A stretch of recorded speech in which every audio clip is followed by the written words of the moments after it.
السلام علیکم ورحمۃ اللہ وبرکاتہ نحمدہ ونصلی علی رسولہ الکریم اما بعد فاعوذ باللہ السمیع العلیم من الشیطان الرجیم ربی شرح لی صدری ویسر لی امری واحلل عقدۃ من لسانی یفقہوا قولی۔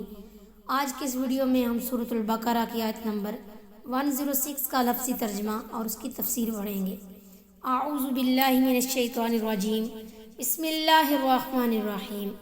ما ننسخ، جو ہم منسوخ کرتے ہیں، من آیتن، کوئی آیت، او ننسیہا، یا اسے بھلا دیتے ہیں، ناتی، لے آتے ہیں، بخیرن، بہتر، منہا، اس سے، او مثلیہا، یا اس جیسا، علم، کیا نہیں، تعلم، جانتے تم، ان اللہ، کہ اللہ تعالی، علی، پر، کل شیء، ہر شے، قدیر، قادر۔ جو بھی آیت ہم منسوخ کرتے ہیں یا اسے بھلا دیتے ہیں، اس سے بہتر یا اس جیسی اور لے آتے ہیں۔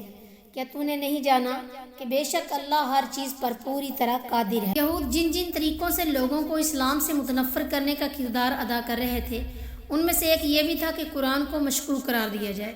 وہ لوگوں سے کہتے کہ اگر قرآن اللہ کی طرف سے نازل ہے اور تورات تو اللہ کی طرف سے نازل ہے ہی، پھر قرآن اور تورات کے احکام میں اختلاف کیوں ہے؟ اس اعتراض کا دوسرا پہلو یہ تھا کہ قرآن میں ایک حکم نازل ہوتا ہے، پھر اس کی جگہ کوئی اور حکم آ جاتا ہے، تو کیا اللہ تعالیٰ کو یہ علم نہیں کہ میں پہلے کیا حکم دے چکا ہوں اور اب کیا دے رہا ہوں؟ یہود کے ایسے ہی اعتراضات کا جواب اللہ تعالیٰ نے اس آیت میں دیا اور فرمایا کہ عیب نہ پہلے حکم میں تھا اور نہ ہی دوسرے حکم میں، حالات اور موقع کی مناسبت سے جس طرح کے احکام کی ضرورت ہوتی ہے ویسے ہی دیے جاتے ہیں۔ اور تمہیں یہ جان لینا چاہیے کہ اللہ مالک الملک ہے، وہ جسے چاہے حکم دے سکتا ہے، پہلے کے احکام منسوخ بھی کر سکتا ہے اور نئے دے بھی سکتا ہے۔ اس آیت سے معلوم ہوا کہ اللہ کی آیات میں تبدیلی دو طرح سے قرآن میں واقع ہوئی ہے، ایک نسخ سے، دوسرے بھلا دینے سے۔ یہاں ہم دونوں قسموں کی تفصیل بیان کریں گے۔ متقدمین نے نسخ کا مفہوم بہت وسیع معنوں میں لیا ہے۔ وہ احکام تدریج کو بھی نسخ کے معنوں میں لیتے تھے اور اس طرح انہوں نے آیات منسوخہ کی تعداد 500 تک شمار کر دی، جبکہ احکام تدریج پر نسخ کا اطلاق درست نہیں۔ نسخ سے مراد کسی حکم کا اٹھ جانا ہے۔ اس لحاظ سے شاہ ولی اللہ رحمۃ اللہ علیہ نے اس آیت منسوخہ صرف 5 شمار کی ہیں، جن کی مثالیں درج ذیل ہیں۔ اللہ تعالیٰ نے سورہ بقرہ کی آیت نمبر 181 میں فرمایا کہ آیت کتب علیکم اذا حضر احدکم الموت ان ترک خیرا الوصیۃ للوالدین والاقربین بالمعروف۔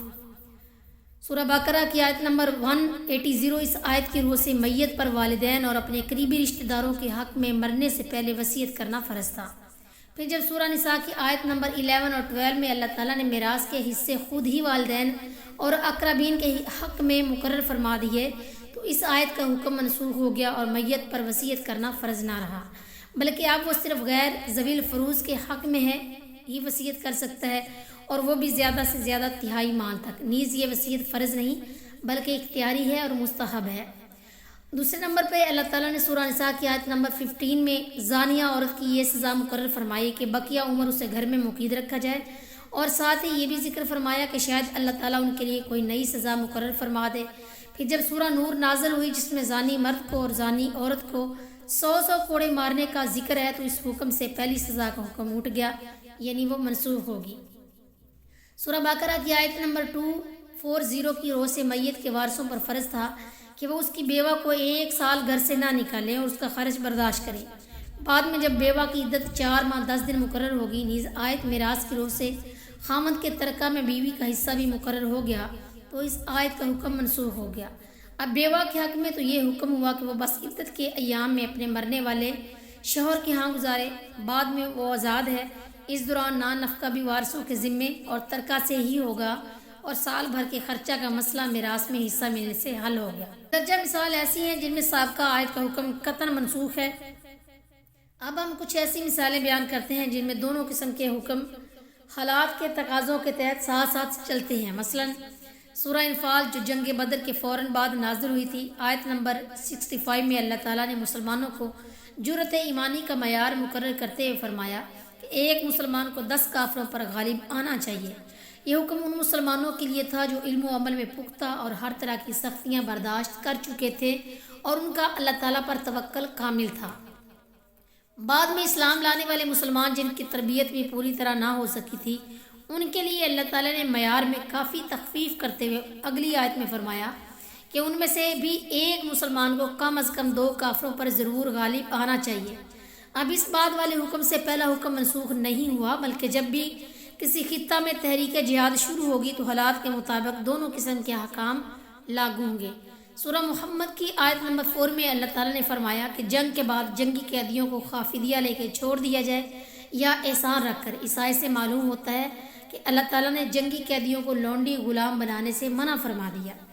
دوسری طرف سورہ احزاب کی آیت نمبر 50 کے روز سے عام مسلمان تو درکنار، خود رسول اللہ صلی اللہ علیہ وسلم کو جنگی قیدیوں کو لونڈی غلام بنانے بلکہ لونڈیوں سے تمتع کی بھی اجازت فرما رہے ہیں، اور ان دونوں طرح سے احکام میں سے کوئی بھی ایک دوسرے کا ناسخ نہیں، بلکہ حالات کے تقاضوں کے مطابق دونوں میں سے کسی نہ کسی پر عمل درآمد ہوگا، اور ایسی مثالیں قرآن میں اور بھی بہت ہیں۔ آیات میں تبدیلی کی دوسری صورت اللہ تعالیٰ نے یہ بیان فرمائی کہ ہم اس آیت یا اس جملہ کو بھلا ہی دیتے ہیں، جیسا کہ سورہ اعلیٰ میں فرمایا سَنُقْرِئُكَ فَلَا تَنْسَىٰ، اور سورہ اعلیٰ کی آیت نمبر 6 میں یعنی ہم تمہیں پڑھائیں گے جسے تم بھولو گے نہیں مگر جو اللہ چاہے۔ اور اس بلانے کی صورت یہ ہوتی ہے کہ آپ صلی اللہ علیہ وسلم ہر رمضان میں حضرت جبرائیل علیہ السلام کے ساتھ نازل شدہ قرآن کریم کا دور کیا کرتے۔ اس دوران جن الفاظ یا جس جملہ کو منسوخ کرنا اللہ کو منظور ہوتا تھا وہ آپ صلی اللہ علیہ وسلم بھول جاتے تھے، اور جبرائیل علیہ السلام بھی اس کا تکرار نہیں کرتے تھے۔ ایسے نسخ کی بھی چند مثالیں درج ذیل ہیں۔ اللہ تعالیٰ نے سورہ بقرہ کی آیت نمبر 26 میں فرمایا کہ اللہ تعالیٰ نے اس بات سے نہیں شرماتا کہ وہ مچھر یا اس سے بھی کسی حقیر مخلوق کی مثال بیان کرے۔ اس سے معلوم ہوتا ہے کہ اللہ تعالیٰ نے کوئی ایسی آیت بھی نازل کی تھی جس میں مچھر کی مثال بیان کی گئی تھی، جسے کافروں نے اضحوکا بنایا، اور چونکہ وہ مچھر کی مثال والی آیت قرآن میں موجود نہیں، لہٰذا اس کے متعلق یہی کہا جا سکتا ہے کہ وہ بھلا دی گئی۔ سورہ نساء کی آیت نمبر 24 میں آیت فَبِمَا اسْتَمْتَعْتُمْ بِهِ مِنْهُنَّ، سورہ نساء کی آیت نمبر 24 کے بعد آیت اِلیٰ اجل مسمى کے الفاظ بھی نازل ہوئے، جس کی روح سے مجاہدین کے لیے محاذ جنگ کے دوران متع حلال ہوتا رہا، لیکن بالآخر اس کی ابدی حرمت ہوگی تو یہ آخری الفاظ بھی اللہ تعالیٰ نے بلا دیے اور شامل قرآن نہ ہو سکے۔ آیت رجم بھی اس قبیل سے ہے، جس کے متعلق حضرت عمر رضی اللہ تعالیٰ عنہ نے اپنی آخری زندگی کے ایک خطبہ میں برسر ممبر فرمایا تھا کہ اس کتاب اللہ میں رجم کے حکم کی بھی آیت تھی، جسے ہم نے پڑھا، یاد کیا اور اس پر عمل بھی کیا۔ حضور صلی اللہ علیہ وسلم کے زمانے میں بھی رجم ہوا اور ہم نے بھی رجم کیا۔ مجھے ڈر ہے کہ کچھ زمانہ گزرنے کے بعد کوئی یہ نہ کہنے لگے کہ ہم رجم کو کتاب اللہ میں نہیں پاتے۔ ایسا نہ ہو کہ وہ اس فریضہ کو جسے اللہ تعالیٰ نے اپنی کتاب میں اتارا چھوڑ کر مر جائے۔ کتاب اللہ میں رجم کا حکم مطلق حق ہے اس پر جو زنا کرے اور شادی شدہ ہو، خواہ مرد ہو یا عورت، جبکہ اس کے زنا پر کوئی شرعی ثبوت یا حمل موجود ہو۔ بخاری کتاب المحاربین باب رجم الخبلہ۔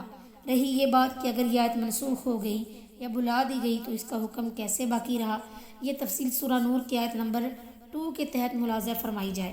یہاں صرف یہ بات چل رہی ہے کہ منزل من اللہ، وحی میں سے اللہ کی حکمت کے تحت کچھ آیات یا جملے یا الفاظ بلا بھی دیے گئے اور کچھ احکام منسوخ بھی ہوئے ہیں۔ چونکہ مسلمانوں میں ایک فرقہ قرآن میں کسی طرح کے نسخ کا قائل ہی نہیں، لہٰذا یہ مثالیں پیش کرنا ضروری سمجھا گیا اور ان پر اکتفا کیا گیا، حالانکہ قرآن میں ایسی اور بھی مثالیں موجود ہیں۔